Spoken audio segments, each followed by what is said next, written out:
La entrevista del Telematutino 11, gente importante a tratar temas importantes. Viernes de salud en el Telematutino 11. Nos acompaña la doctora Rosa Uribe. Ella es especialista en gastroenterología y es coordinadora de la unidad de gastroenterología de esa importante clínica que se llama Médico Express. Muy buenos días, doctora. Bienvenida. Muy buenos días. Muchas gracias por la invitación y permitirme hablar de las patologías que frecuentemente nosotros vemos en la consulta de gastro. Que son muchísimas, doctora. Y hay una muy frecuente, que es la gastritis. Uno toma de que antiácido, hay gente que te dice, no, mira, tú coges limón con bicarbonato y eso es un cuchillo. ¿Qué provoca la gastritis, doctora? Mire, la gastritis es multifactorial. Realmente, si es del punto de vista de lo que es la inflamación de la mucosa gástrica, pero es multifactorial. Obedece a... Número uno, que es la causa más frecuente, la presencia del Helicobacter pylori, que es una causa infecciosa que puede producir inflamación de la mucosa, pero también el uso de AINES, los que son los calmantes, los antiinflamatorios, el diclofenac, el ibuprofeno, son también causa de producir inflamación. Otra causa que realmente es funcional, no realmente que conlleva una inflamación per se, son los síntomas asociados con el estrés del día a día, de lo que nosotros llamamos patología del eje cerebro-intestino. Es decir, que el sistema gastrointestinal reacciona a las emociones. Sí. ¿Está conectado? Está conectado.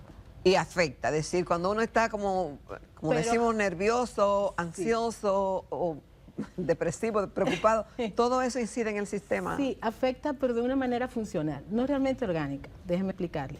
A nivel gastrointestinal, nosotros tenemos el mayor neurotransmisor, es la serotonina. Y la serotonina tiene que ver mucho con las emociones. Sí. Y tienen que ver también con... disminuye y hay una competencia, por ejemplo, cuando estamos en situaciones de estrés muy emocional, eso hace que aumente mucho los niveles de cortisol, pero también compite con los niveles de serotonina. Y la serotonina es lo que hace que haya un funcionamiento adecuado a nivel gastrointestinal. A bajar eso nosotros tenemos todos.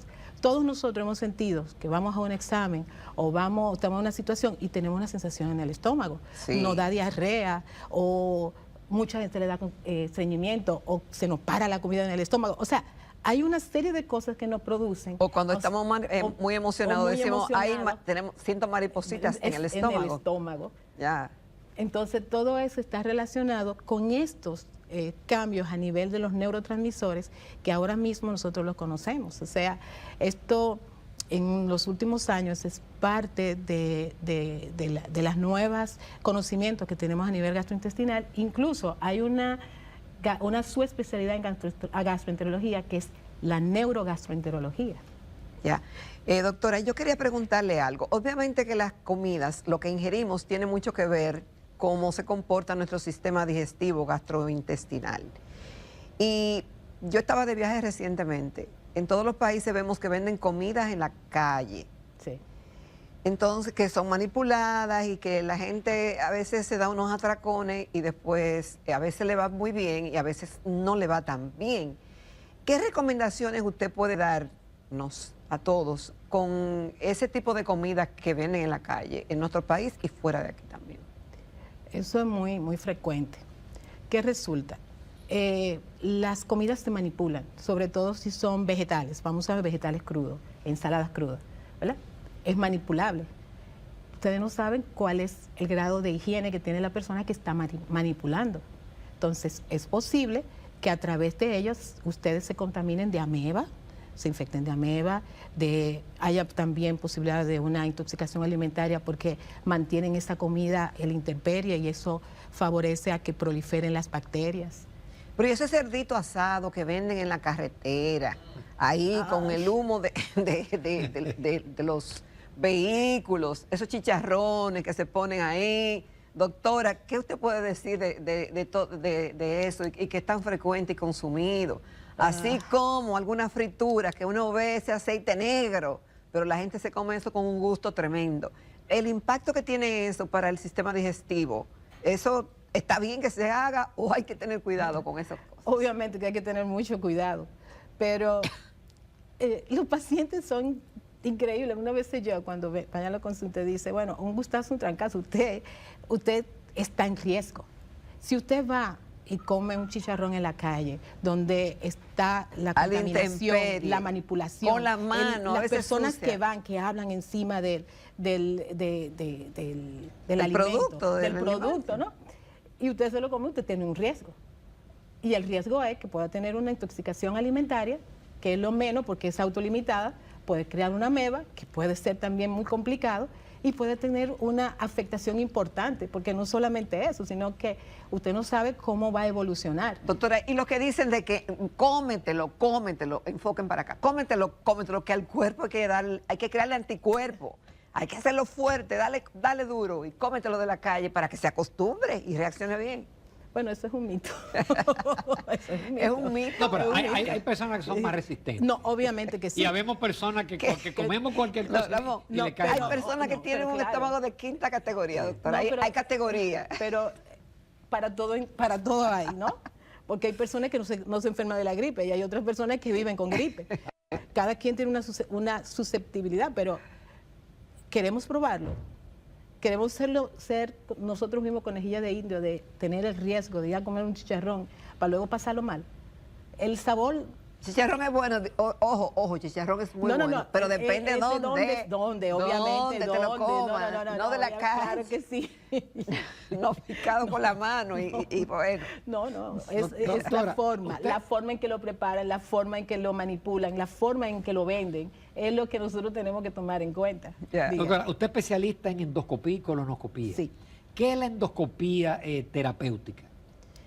Bueno, le explico. Nosotros cuando hacemos procedimientos de colonoscopía, primero es una colonoscopía diagnóstica, pero si encontramos una lesión dentro del colon, un pólipo, ya se convierte en una colonoscopía terapéutica porque nosotros extirpamos el pólipo. Entonces ya hay una acción dentro de la colonoscopía de que nosotros estamos eliminando el pólipo para ya disminuir el riesgo, en este caso, de que se desarrolle un cáncer de colon posteriormente.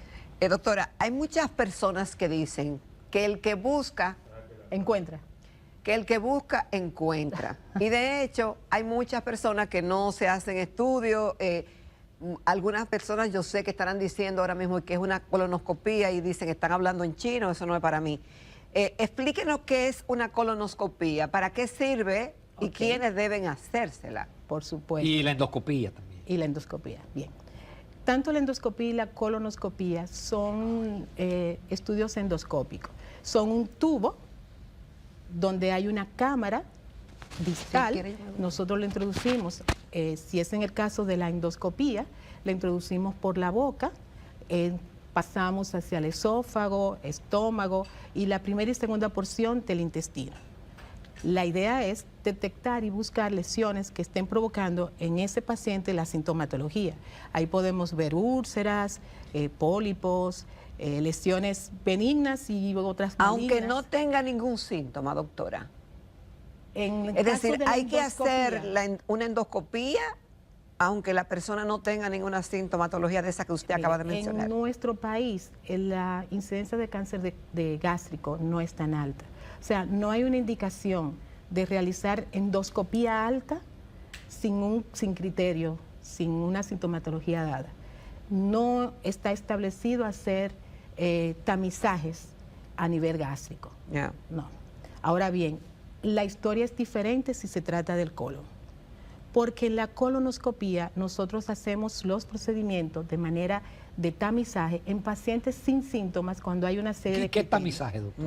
Tamizaje es la búsqueda de lesiones premalignas, o sea, precancerosas, que pueden llevar a cáncer. En este caso son los pólipos. En el colon tiene una característica, que el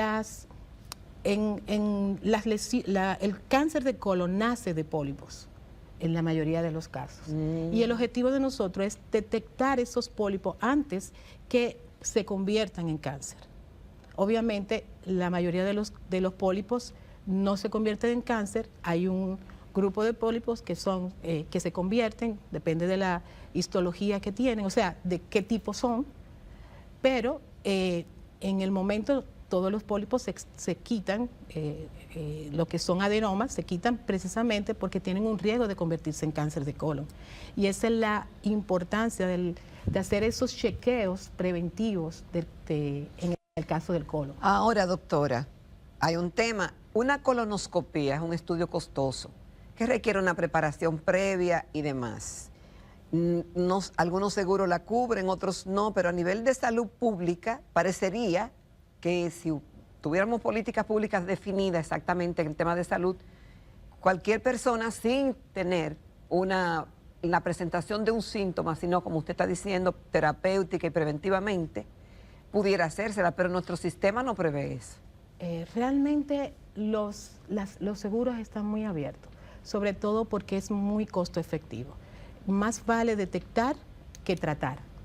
Y eso ya se ha establecido sí, los que tienen un buen seguro, claro, la cubre, pero y con una justificación para, no, para el básico, pero el básico cubre la colonoscopia. Después o sea, lo que hay que tener criterio es un paciente que tiene más de 45 años, ahora mismo nosotros, antes eran 50, ahora se ha reducido a 45 años, ya es un paciente que se le hace la evaluación preventiva de cáncer de colon. Ese es uno. Ahora, previamente a eso, a una edad menor, si el paciente tiene antecedentes familiares de cáncer de colon, es otro criterio de hacer un procedimiento preventivo. Y realmente es costo efectivo. Nosotros ahora mismo hemos reducido el porcentaje de cáncer de colon y también el pronóstico de los pacientes. ¿Y cuál es la incidencia del cáncer de colon en la República Dominicana? Y usted dice que ha reducido el pronóstico de que sea... Bueno, yo he hablado en sentido global. Nosotros estadísticamente aquí estamos un poquito rezagados con el tema de determinar. Yo pudiera hablar de las instituciones donde yo trabajo, en el cual sí hemos visto una reducción, pero la reducción es la cantidad de pacientes que nosotros hacemos en procedimientos donde hemos detectado lesiones que pueden ser lesiones, adenomas vellosos que tienen alta posibilidad de convertirse y nosotros le estirpamos, reducimos ese riesgo del paciente. Pero también hemos encontrado pólipos con transformaciones en la superficie de cáncer que nosotros en el momento que hacemos la endoscopía resecamos esa lesión y liberamos al paciente de ese proceso, que si no lo hubiéramos hecho, ese paciente tenía que ir a cirugía y a quimioterapia y a darle quimio. Una sola colonoscopía en una persona que no tenga ningún síntoma y es suficiente, o cada qué tiempo hay que hacerla. Por eso se llama programa de tamizaje o de screening o de chequeo a nivel del colon. Ahora mismo se ha cambiado, antes se hacían cada 10 años, se ha reducido y se hace cada 5 años. O sea, un paciente... Haya o no haya pólipo. Haya o no haya pólipo. Ahora bien, si hay pólipo y dependiendo del tipo de pólipo, es posible que se manden a hacer colonoscopía antes de ese tiempo. Y también, si la preparación del paciente no fue la adecuada y no hubo una buena visualización de toda el tracto del colon, entonces es posible que yo le diga, mire, usted no estuvo bien preparado, no se vio lesiones grandes, pero yo no puede, lesiones pequeñas, planas, pudieron pasar desapercibidas porque no estaba adecuadamente limpio. Entonces vamos a coordinar una colonoscopía dentro de 1 año o 2 años con mejor preparación. Ahora, nosotros, por ejemplo, allá en Médico Express tenemos equipos de vanguardia que tienen cromatoendoscopía y magnificación y eso nos ayuda a nosotros muchísimo. Repite eso. Cromatoendoscopía y magnificación. Cromatoendoscopía. Eso, déjenme explicarle. Es una tinción digital. ¿Una qué? Una tinción, o sea, vamos a ver la mucosa normal, y hay una coloración que ayuda a detectar esas lesiones planas, lesiones que podían pasar desapercibidas con el endoscopio convencional. Nosotros lo podemos visualizar mejor a través de estas técnicas y podemos incrementar el tamaño, de manera que podemos caracterizar, y eso nos ayuda a nosotros a establecer si las lesiones son con característica benigna o característica maligna, y nos ayuda a hacer una resección adecuada de la lesión. O sea, esto es un campo que ha ido evolucionando y por eso es que la detección del cáncer de colon es mucho mejor que antes. Vamos a hacer una breve pausa, doctor. Esto está Sí. interesante. Todavía tenemos muchas preguntas con la doctora Rosa Uribe, gastroenteróloga. La doctora Rosa Uribe, gastroenteróloga y coordinadora de la unidad de gastroenterología de Médico Express, nos acompaña esta mañana en el programa. Doctora, hay muchas leyendas, mitos e interpretaciones que hacemos los dominicanos y que se hacen también en otros países sobre el tema de lo que es el sistema digestivo. Por ejemplo, comer a cualquier hora, ¿es saludable para el sistema gastrointestinal? Hay personas que se dan unos atracones a las 2 de la mañana, 3 de la mañana. Algunos dicen que eso es malo, que el cuerpo debe tener una disciplina, un horario para alimentarse y que eso afectaría a su sistema en caso de hacerlo contrariamente. ¿Eso tiene alguna base científica o eso no importa? No, por supuesto, claro que sí. O sea, el comer a las 3 de la mañana es en la hora en que nosotros que tenemos que estar descansando. Generalmente comemos y nos acostamos. Si se come a esa hora en particular. O a las 12. O a las 12 y comemos y nos acostamos inmediatamente. ¿Qué es lo que ocurre? Cuando nosotros estamos haciendo la digestión, se va a derivar una gran cantidad de circulación a nivel del estómago. Y cuando estamos en posición de dormir, eso reduce. Entonces, eso es una de las causas frecuentes que dicen de las indigestiones. Sí. Que el Amanecí paciente, lleno. Pasé lleno y me sentí mal. Pero es eso saludable crea- para el sistema digestivo tener un horario de alimentación. Debería Es decir, tener desayuno a horario. tal hora, almuerzo a tal hora y si hago cena a tal hora. Eso favorece una salud digestiva. Eso es parte de la higiene digestiva, correcto. Parte de la higiene Higiene digestiva. digestiva. Comer Sí, a un porque mismo horario. Comer en una hora, o sea, no necesariamente sea 12 en punto, pero sí dentro de un horario. Un rango. Un rango adecuado. Y tratar de no saltarse las comidas en determinado momento. A veces, dependiendo de la patología que tenga la paciente, por ejemplo, los pacientes con reflujo gastroesofágico, uno le dice, es preferible que coma pequeñas porciones divididas del día, en la mañana, desayuno, merienda, pero en horas puntuales, no es estar comiendo a cada rato. Doctora, el caso del hígado graso, Ay, ¿afecta a personas por tema de obesidad o una persona delgada puede tener hígado graso? Sí, una persona delgada puede tener hígado graso, porque no es solamente obesidad el que está relacionado con la esteatosis hepática o grasa en el hígado. Los pacientes diabéticos, la mayoría de los pacientes diabéticos también cursan con hígado graso. Ahora, ya tendríamos que hablar si un hígado graso que ya ha hecho y que produce inflamación a nivel hepático o no, porque tiene que ver mucho con el metabolismo de la resistencia de la insulina. Que me explico. Una persona delgada puede ser diabético y puede tener hígado graso. Un paciente que tiene otros rasgos como una hipercolesterolemia puede tener hígado graso y no necesario. Ahora, que un factor de riesgo sumamente importante para desarrollar hígado graso es la obesidad, es cierto, pero no necesariamente una persona delgada se puede descartar que no ¿Y es tenga curable hígado graso. el hígado graso? ¿Puede Sí, mejorar? ¿Y qué tan mejorar. grave es? Es que eso es lo que va a depender de cuál es la evolución.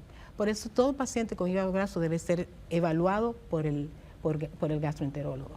Primero nosotros tenemos que ver Pero ¿cómo se da uno cuenta? si tiene hígado graso. Sí.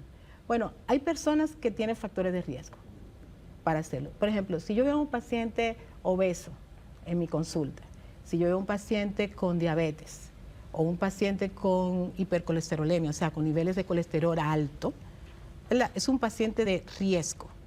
Y yo mando a hacerle la sonografía abdominal de inicio con unas pruebas hepáticas, le hago su perfil glicémico, el perfil de cómo está el azúcar de ese paciente y muchas veces detecto el hígado graso. Ahora bien, los endocrinólogos que ven y los diabetólogos que ven diabetes deben de manera regular chequear por hígado graso a todos los pacientes con diabetes. Y obviamente los pacientes con obesidad y los que tienen hipercolesterolemia. Son ¿Eso los de se hace en un mayor estudio riesgo. sanguíneo? ¿O cómo sea? No, ¿El hígado graso? El hígado graso se ¿Sonografía? ve por sonografía. Ya. Ahora, el grado de afectación a nivel hepática lo vemos a través de los laboratorios. Bien, de primera instancia es la sonografía, pero luego tenemos otro estudio que es mucho más efectivo para el diagnóstico del hígado graso, que es el FibroScan. El FibroScan mide...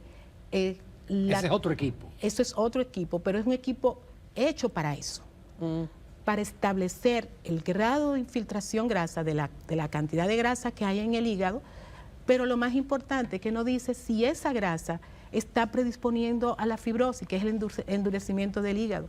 Y esa es la parte severa de esta enfermedad. De que el hígado graso puede degenerar en algunos pacientes y puede ser la causa de cirrosis. De hecho, eso va a ser la causa principal de cirrosis hepática en poco tiempo. Ya el tema de hepatitis B, hepatitis C, eso va a desaparecer en corto tiempo, porque ya con la hepatitis B, con la vacunación, con las vacunas que nosotros tenemos disponibles, cada día va a haber menos gente con hepatitis B, pero con la hepatitis C, los tratamientos que nosotros tenemos actuales son tan eficientes, llega a un 98%, que las personas ya no van a tener ese problema en corto plazo de hepatitis C, pero los problemas metabólicos son los que se van a mantener, y esto de la esteatosis hepática o grasa en el hígado va a ser la causa principal de cirrosis hepática, o sea, de endurecimiento del hígado. ¿Y en la hepatitis C cómo se trata? Eso es tratamiento, se llama tenofovir. Esto es caro, pero en salud pública y en el área de alto costo tienen el programa y le dan el tratamiento a las personas que se solicitan. Háblanos un poquito, doctora, de la unidad de gastroenterología médico, porque yo te hablo de dos equipos que yo desconocía, ¿no? Al FibroScan. Exacto. Y la cromatendoscopia. Okay. ¿Qué pasa? Nuestra unidad de gastroenterología es una unidad en vanguardia. Nosotros tenemos equipos, como ya yo lo había expresado, que hacen este tipo de técnica de magnificación y cromatendoscopía para ayudarnos a la caracterización, o sea, de ver cómo están las lesiones, de saber dónde tomar las biopsias. Eso aumenta el tema de las detecciones y de hacer que el diagnóstico sea más preciso. Entonces, la unidad de nosotros, aparte de eso, cuenta con un área de reprocesamiento del equipo que es como un punto vital en todas las unidades de endoscopia, porque es lo que nos asegura de que el proceso de limpieza de los tubos que estamos utilizando sea la adecuada para evitar la contaminación cruzada. Ok, doctora, varias preguntas. Me pregunta una televidente que hablando del hígado y que usted mencionó la palabra inflamación, se supone que donde hay una inflamación hay como una especie de bultito. Hay personas que tienen un vientre globoso, como una barriguita o barriga, algunos gorditos, algunos flaquitos, y estamos hablando de hombres y mujeres. ¿Qué hay detrás de un vientre globoso? ¿Es de eso, le llama la atención al médico y en este caso al gastroenterólogo? Bueno, una de las características que tiene un paciente que puede tener riesgo es que generalmente vamos a ver de las diferentes patologías. Lo primero es, y depende de por qué tiene el vientre globoso, porque si el vientre globoso es por acúmulo de grasa, eso es un factor de riesgo para posibles que tenga esta. Y si la persona es flaca y no ha tenido hijos, por ejemplo, si es una mujer y tiene ese barrigón, una barriga ahí, ¿cómo se explica eso?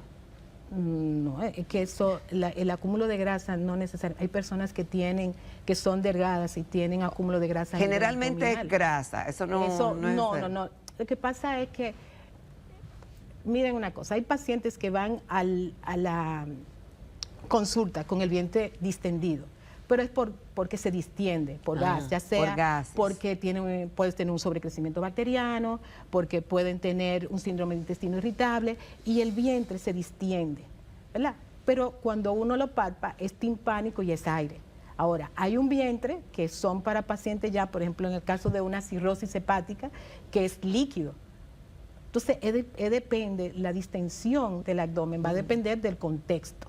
Es decir, una sonografía detectaría, por ejemplo, Y a nivel de hay ahí, cuando uno palpa. uno lo palpa, uno Ya. lo ve, porque si uno palpa el abdomen, es timpánico, no hay matidez en la zona, uno ya sabe que no es líquido. Otra pregunta de un Y además televidente. ajá, sí. Dice el televidente, todo lo que como me cae mal. Ese tipo de persona, de que todo lo que come le cae mal, le da gas, le dolor de barriga y eso ¿es que tiene un estómago de segunda o es que debe ir al médico?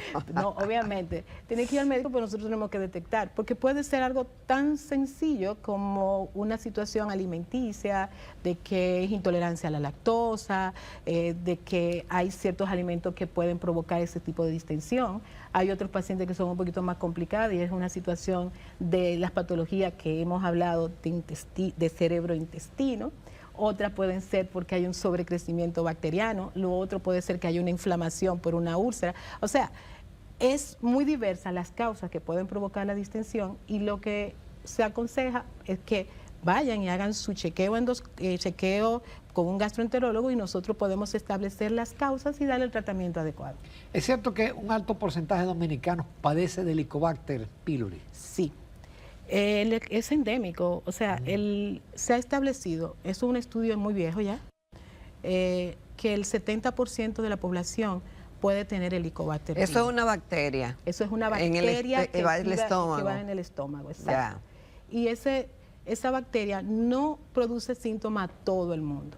Se ha establecido que alrededor del 15% de los pacientes con Helicobacter pylori es que hacen manifestaciones gastrointestinales asociadas a la gastritis per se, pero también a la úlcera. Es la causa más frecuente de úlceras gástricas. Pero dicen que el Helicobacter pylori favorecería cáncer y algunas complicaciones. Sí, pero hay que tener una predisposición, porque es importante que lo traigamos con el contexto real. Porque si yo acabo de decir que el 70% de la población tiene Helicobacter pylori y que nosotros tenemos una baja tasa de cáncer gástrico, entonces esa relación no puede ser así. Si no es, usted tiene predisposición a cáncer gástrico, usted ya a nivel familiar puede tener y que pueda el Helicobacter pylori sea parte de lo que desencadene esto sí. ¿Por qué? Porque sí se ha establecido que la mayoría de los pacientes con cáncer gástrico tienen Helicobacter. Entonces, por eso es la relación. Ya. Y hay cánceres específicos como los linfomas tipo MALT, que sí se ha asociado directamente al Helicobacter y que muchas veces cuando uno radica el Helicobacter mejora este tipo de El cáncer de las vías digestivas, del estómago, del esófago, el pronóstico de sobrevivencia y de que una persona se pueda curar. Eso depende del estadio y en el momento en que nosotros hacemos el diagnóstico y lo detectemos. Cuando en el cáncer gástrico, lamentablemente, cuando lo detectamos ya es muy tarde y muchas veces el pronóstico no es bueno a los 2 años. Es tarde Pero porque se ha hecho porque se ha detectado tarde. Lo que pasa es que a veces nosotros normatizamos los síntomas. Nos sentimos mal, tomamos una pastilla, nos sentimos mejor al otro día y vuelve y ya como que nos acostumbramos a sentirnos mal. Y cuando llegamos al médico, muchas veces porque ha visto sangre o porque el dolor, la pérdida de peso, entonces llegan muy tarde. no sé si hay tiempo para el tema de la divertículis, que mucha gente está con eso como una pandemia De casi. la enfermedad diverticular. Sí. La enfermedad diverticular es muy frecuente después de los 60 años. Eso viene como... Pues yo he conocido casos de personas de 40 años con divertículis. Sí, pero esos son excepciones, todas las excepciones de la regla. Últimamente nosotros hemos visto mayor cantidad de pacientes con divertículos. Generalmente son aislados, no son tan numerosos, sí, lo hemos encontrado. Recientemente, no de 40, yo tuve un paciente recientemente que se ingresó por una diverticulitis y lo que tenía son 29 años, médico por cierto, y lo raro es precisamente, óyeme, un muchacho joven con un colon de viejo, en una forma de que se veía mucho más frecuente en pacientes mayores, ¿no? Es una forma de decir que, es muy raro que ocurran, pero sí ocurren. Y también ocurren cáncer de colon en pacientes de 20 años, cuando lo normal es que sean después de los 50. Pero eso no es la generalidad. La generalidad es que ocurran después de los 60. Y la mayoría de las causas principales son los sangrados. Luego vienen los procesos inflamatorios a nivel de la divertículos, que con mucha frecuencia lo vemos, pero en ese grupo etario mayor de 50 y aisladamente menores. Doctora, ¿y cuándo el divertículo se inflama, que se convierte en diverticulitis? ¿Por qué? ¿Por la alimentación o es normal que el proceso que cada cierto tiempo haga diverticulitis? No, le voy a decir, todo es un porcentaje para que ustedes puedan tenerlo en contexto. La enfermedad diverticular es frecuente en la población mayor de 50 años, ¿verdad? Pero en este grupo hay un porcentaje que puede desarrollar inflamación de los divertículos. ¿Por qué ocurren? Porque puede haber un sobrecrecimiento bacteriano, una translocación, una erosión en el divertículo. ¿El estreñimiento tiene que ver con eso o no? Uno recomienda al paciente tomar fibras para reducir el estreñimiento, para que esas heces compactadas no se produzca una proliferación bacteriana que puede favorecer a que se formen enfermedad inflamatoria, o sea, la inflamación del divertículo. Qué pena no tener más tiempo, doctora, pero yo creo que agotamos una agenda de temas de mucho interés para todos. Le agradecemos muchísimo a usted y, por supuesto, a Alejandro Cambiaso, el director de Médico Express, que siempre nos permite que especialistas de esa institución tan importante participen en el programa. Pues nada, muchas gracias por la invitación y invitamos a su audiencia a que nos visiten en Médico Express. Estaremos esperándolos con los brazos abiertos. Para que sea más saludable. Pero claro. Perfectamente. Gracias. Bueno, pues con esto concluimos ya nuestra jornada de esta semana, cerrando con broche de oro. Y los invito a propuesta semanal, 8 de la mañana del domingo. Feliz fin de semana. Señores, que la pasen bien. Hasta el próximo lunes, Dios mediante. Entonces. Bien.